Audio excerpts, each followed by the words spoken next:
to take a photo, a lot of times the kids stop, or they put a cheesy smile on, or you get out of that moment. And so we see a lot of moms use this to really stay in the moment and capture those really silly, candid, real photos of their children. I don't have kids, but I use it a lot just with my girlfriends when I'm out walking around. It really,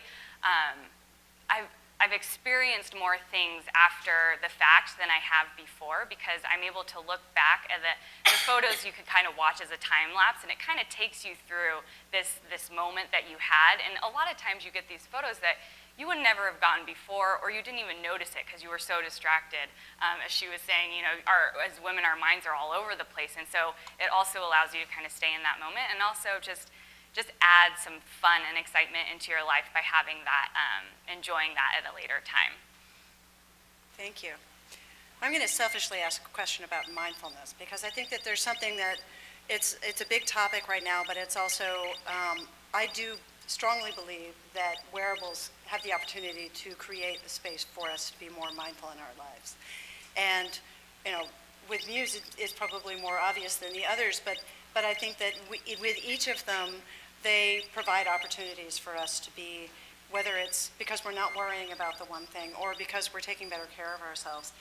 Is there anything that each of you could share in that space as to where you feel that what you're developing in the wearable space can help people be more mindful rather than distracted, which is where there's sort of, technology has a reputation for distraction rather than for actually creating better quality of life for Sure, us. I can start giving you an example on the running. We were mentioning running before. Science has proven that we don't know how well we run. We don't look at how well we land on the ground, right? Mm-hmm. We just go for a run because we want to think about something else, and we want to distract ourselves from our daily chores, right? Everything that we have to do.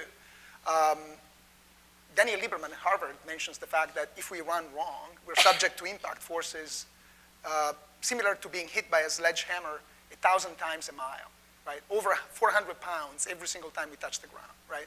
That's why 65 to 80% of all people that go running in this country get injured every single year. It's medieval, right? It's like, it's 2015, and every single time, every year, almost everybody gets injured by running. So think about actually not just listening to our favorite music, but having a virtual coach interrupting that music, providing us with feedback, behavioral feedback in real time when we do something wrong, like we're off cadence and we're heel striking. We're probably wearing also the wrong kind of shoes, right? I think that's where, you know, there is no trade-off between fashion, design, and functionality. We're not using, I think, all the user experience opportunities, and audio is definitely one of them. Most people these days run with their phones and they listen to music, right? So why not use that type of capability, not just for GPS tracking and speed tracking? Most of us, we're not going to qualify for the next Olympic Games, right? Let's face it. But, you know, getting a knee injury or an ankle injury, or I was talking to a woman athlete about 2 hours ago, and she had a very painful hip injury a stress injury by overtraining, right? I think we can do fantastic work if we can just weave and leverage textile sensing, combine it with flexible electronics and cloud services to serve the information in real time when people need it, instead of actually having a pretty dashboard, you know, just after the fact. We're running out of time, so if we can just, everybody can give us sort of a quick last word. Appreciate that. Thanks. Sure. Brandon. So one of the childhood obesity is an epidemic, and one of the things that we built was an activity tracker in the device. But in addition to that, we have an online Paxi portal, which allows both parents and children to monitor the child's activity and integrate fun activities. So if they're only getting, say, 10,000 steps a day, how do we take it to the next level? So Muse, by definition, is a mindfulness tool. It helps you understand your own brain activity when you're focused, when you're engaged, and helps you improve your own understanding of your mind. I think beyond what I've already said, one thing that I would be interested to look at is using binaurals and immersive audio in order to accomplish some of those similar effects on brain and getting certain brainwave states and kind of inducing that by intention through using these types of things. That would be what I'd say. I would just say, again, to reiterate, narrative really helps you capture those moments that matter and really lets you stay in the moment. I think, too, with the whole social media phenomenon that's, obviously going strong, is that this device lets you kind of not take the photo, post it right away, kind of stay out of that area unless you really engage with your family and friends. That is the most important part of life. Much. I'm afraid we've run out of time, but I think Should we wrap up with the poll results? let's do that. And then I think hopefully everybody will stick around for a little bit. If people have questions, they can come up. We have Oh, some we do time have for time for questions. Yeah. Okay, I was looking at that timer, so I wasn't. Back here. I'm your new moderator, by the way. For narrative, if you're wearing like a tank top or something not so high, how would you place it? Yeah, so we actually just launched a new version this week, and the clip is going to be removable for version 2. So we're creating different accessories for users to be able to wear it for more different styles, clothing, height, and all of that. So we're still figuring that out right now, but all the accessories are going to be for wearability. So for right now, yeah, it's a little bit difficult to have it. Sometimes I put it on a hat if I'm wearing it, or I even put it on something stationary. So if I'm having friends over or something, I'll put it on my curtain or something like that, and it'll capture what's going on at that time. So yeah, it's one of the things we're really working on is the more versatile wearing options. Again, to you, you would think that every 30 seconds will be enough picture grabs, but as a former photographer, you can miss a moment in seconds. So is there a manual trigger? Yeah, so we also with version 2, we have enabled Bluetooth with it, so your phone is going to kind of act as a remote control to control the camera. So we're looking at different intervals for timing for that, and that's one thing that we're going to be able to adjust in the coming version. How do you take a selfie with it? You double tap it and takes a photo. There seems to be this trend to cover wearables for women in crystals and to make them pretty and to make them a piece of jewelry. Otherwise, women won't care about data. What do you think about that?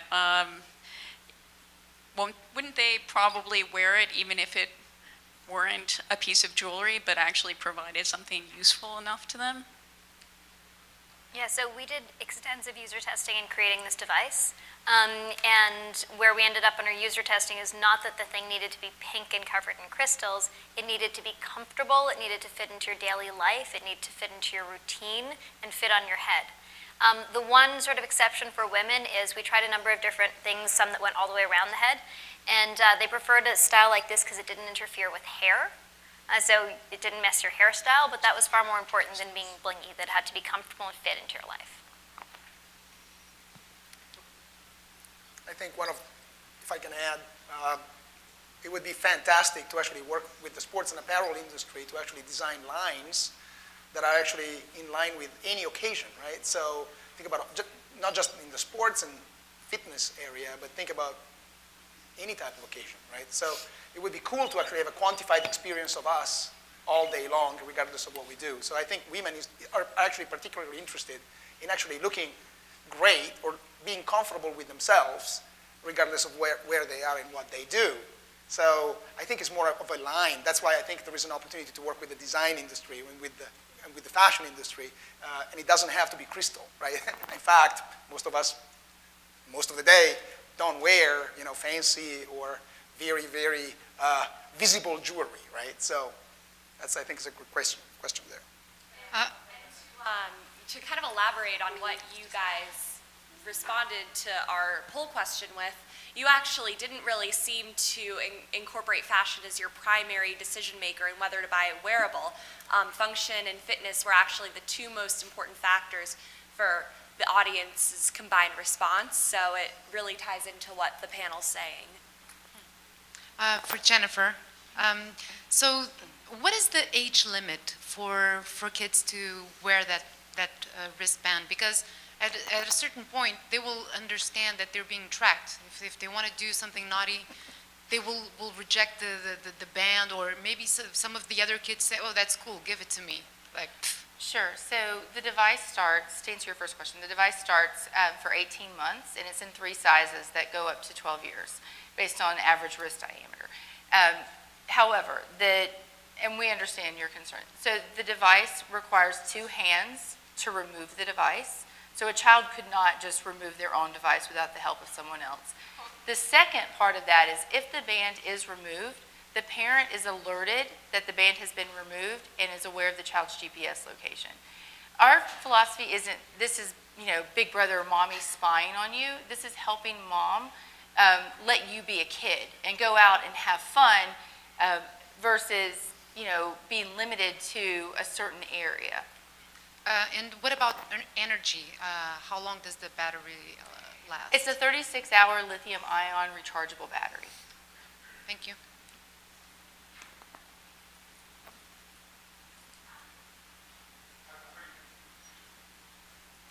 What about safety? Every major cell phone study I've read is designed in a very flawed way that makes it look a lot safer than it is. For instance, the big Denmark study showed kids that are heavy users, they said any kid that makes or receives 1 phone call per week is a heavy user, as opposed to defining it by saying, here's the top 5% of heavy users.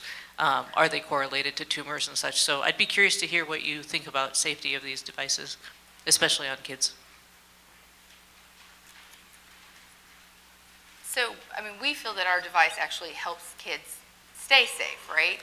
As far as the technology and whether it causes tumors and cancer, I cannot personally answer that question at this time. Our chief technology officer is in the back of the room, and I'm sure he'd be happy to entertain your question.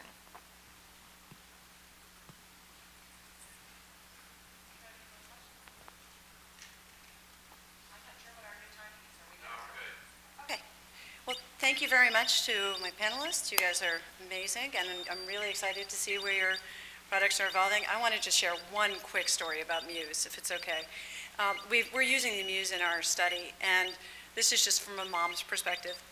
I tested it on my kids. Okay, I told Ariel the story earlier, who are 12 and 14, and we discovered that they enjoyed it so much that they became competitive about it and sort of became this competitive mindfulness in our household of who could be more focused. And so I think that there's opportunities through play to learn how to really adapt to these devices and to become better people and to really introduce them into our lives in a way that improves everyone around us. So I look forward to seeing how they evolve, and thank you very much for sharing your time with us. Thank you. Thank you.